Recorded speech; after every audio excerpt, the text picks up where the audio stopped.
Every time you walk into the room, got me feeling crazy. Shock my heart, boom, boom. Any other boy would stare, but me, I look away, cause you're making me scared. Trying not to breathe, 1, 2, 3.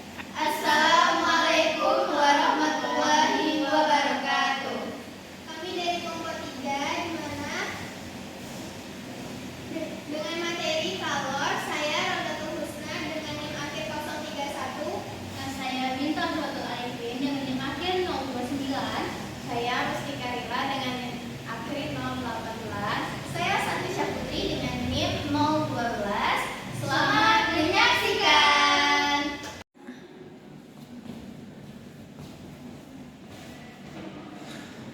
Baik, Assalamualaikum warahmatullahi wabarakatuh. Waalaikumsalam warahmatullahi wabarakatuh. Gimana nih kabarnya anak-anak ibu? Sehat? Sehat. Alhamdulillah, sehat juga. Dah.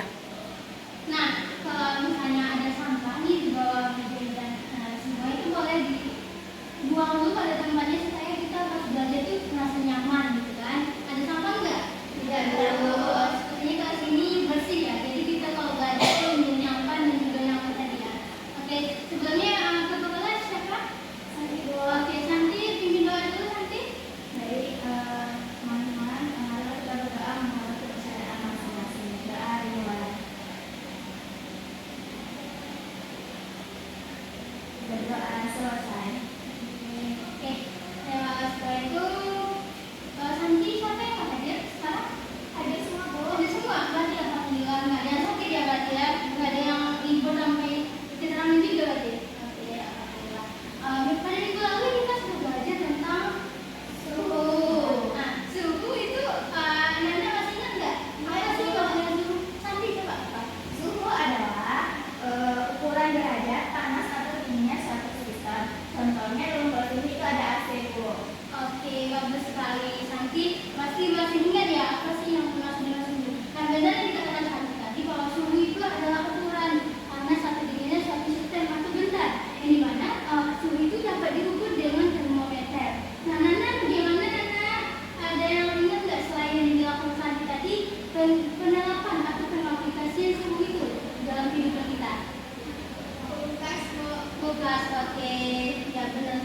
Semua itu benar. Jadi seperti apa AC, kulkas itu adalah penerapan dari suhu. Nah, pada hari ini kita akan belajar tentang kalor. Nah, di mana suhu dan kalor itu sama berkaitan. Kaitannya di mana? Itu di mana tadi hubungan antara suhu dan kalor itu adalah bentuk energi panas yang diterima dan dilepaskan oleh satu benda. Di mana jika semakin tinggi suhu tersebut, maka suhu benda itu akan semakin panas. Contohnya tadi seperti AC tadi kan, kalau misalnya suhunya akan kita naikkan, otomatis di dalam ruangan itu akan semakin panas. Nah, jika suhunya kecil, maka di ruangan di dalam tersebut akan semakin dingin. Sampai ini pasti udah tahu kan apa sih yang maksud dengan kalor. Nanti untuk lebih jelasnya kita akan belajar di hari ini tentang apa kalor, rumusnya apa, dan bagaimana pengaplikasiannya. Oke? Baik, di sini sesuai materi kita yaitu kalor, ibu akan menjelaskan tentang kalor di mana kalor yaitu salah satu bentuk energi yang berpindah dari satu benda ke benda lainnya karena adanya perbedaan suhu. Nah, kalor ini bisa kita ukur menggunakan termometer. Ada yang tahu nggak apa aja termometer yang bisa digunakan? Termometer kaki. Betul. Ada lagi? Termometer ruangan. Lanjut, ada lagi? Nah, pada kalor energi yang berpindah itu karena adanya perubahan suhu antara dua benda.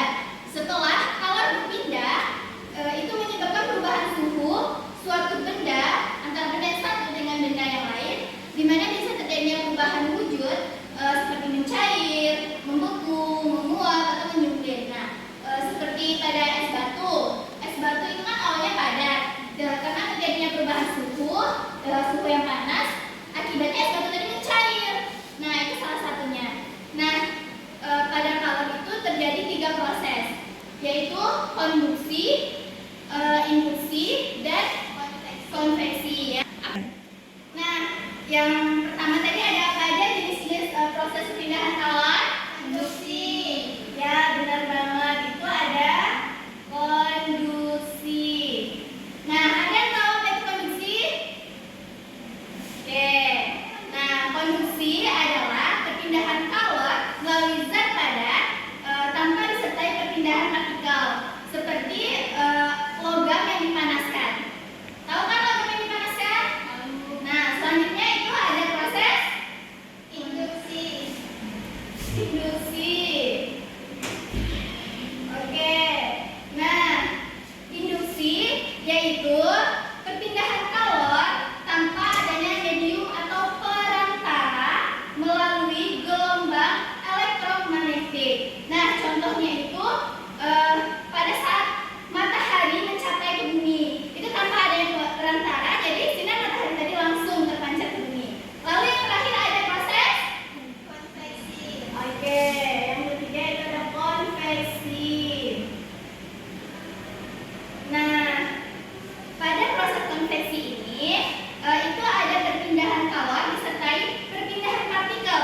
Nah, jika tadi konduksi itu disertai partikel, di konveksi itu tanpa partikel, di mana biasanya ini terjadi pada cairan atau gas. Contohnya itu pada air yang mendidih. Air yang mendidih kan itu dia menguap kan, menguap jadi gas, udara, gitu kan. Oke, selanjutnya yaitu persamaan yang bisa digunakan pada kalor. Persamaannya yaitu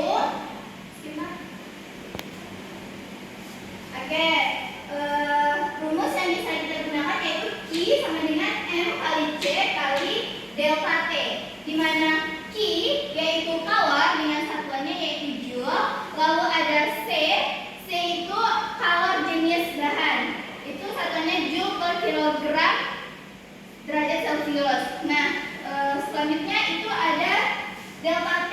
Delta T ini perubahan suhu. Itu bisa dengan T akhir dikurang T awal.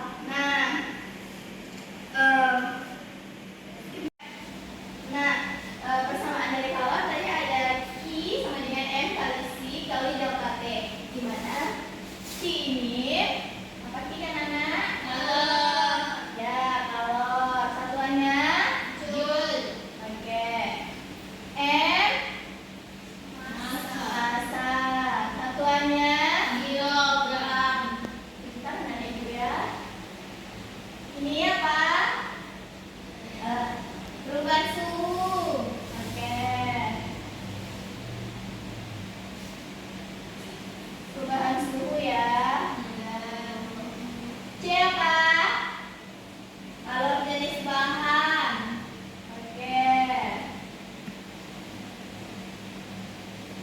Apa satunya? Joule kilogram. Dan tadi apakah anak-anak sudah paham? Sudah paham? Sudah, Bu. Nah, sebut penjelasan tadi Ibu menanya. Sebutkan beberapa sumber kalor dari kehidupan sehari-hari. Matahari, Bu. Api, Bu. Api, Bu. Listrik, baik, benar sekali. Nah, jadi sumber kalor dalam kehidupan sehari-hari itu bisa dikatakan bintang, yaitu matahari. Nah, contohnya dimanfaatkan oleh manusia itu seperti mengeringkan pakaian, menghangatkan tubuh, dan lain-lainnya. Yang dicontohkan tadi yaitu api. Itu dalam kehidupan hidup. Contoh yang Santi berikan itu api, yaitu bisa dilihat ketika kita memasak.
Namun disimpulkan ya kalau itu adalah bentuk energi yang berpindah dari satu benda ke benda yang lain akibat adanya perubahan suhu. Nah, itu ada 3 proses, di mana yang pertama ini ya, ada konduksi, induksi, konveksi. Di mana konduksi itu ada nampaknya anak ibu ini pada lalu dengan kok. Jadi Bu, berdiri semua dulu berdiri. Nah, kita akan melakukan ice breaking. Nanti kalau ibu bilang kepala, pundak, lutut, kaki, tapi yang kalian lakukan itu yang ibu bilang, jangan yang ibu lakukan. Oke? Oke, Bu. Nah, kepala, pundak, lutut, kaki, lutut, kaki. Kepala, pundak, lutut, kaki, lutut, kaki.